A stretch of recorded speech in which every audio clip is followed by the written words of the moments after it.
Good afternoon বন্ধুরা, সবাই কেমন আছো? আশা করি সবাই খুব ভালো আছো। আমিও খুব ভালো আছি। সবাইকে শুভ মহালয়া।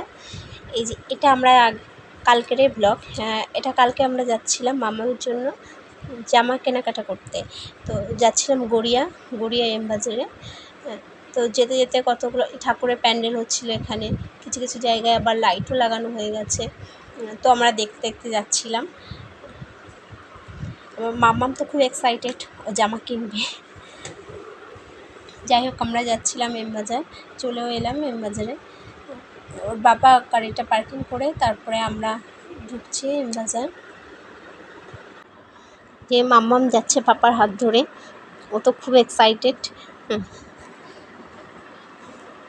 ও দুপুরে আজকে ঘুমায়ও নি যে পাপার সঙ্গে যাবে মার্কেটিং করতে। যাই হোক, এই যে আমরা ঢুকে পড়েছি এম বাজারের মধ্যে। এই বাচ্চাদের কালেকশানগুলো বেশ ভালোই ছিল, দেখছিলাম ভালোই লাগছিল। এবার এখানে এই যে এখানে রেড কালার জামাটা ওর পাপা বলছিল ওটা আমার জন্য কিনে দেবে। যাই হোক,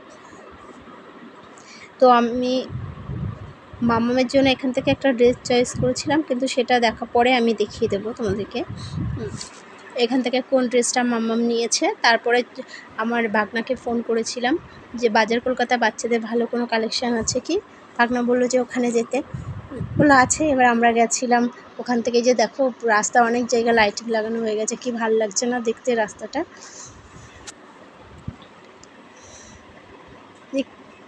কিছু কিছু জায়গায় লাইটিংও লাগানো হয়ে গেছে, আবার কিছু কিছু জায়গা দেখলাম প্যান্ডেলে করছে।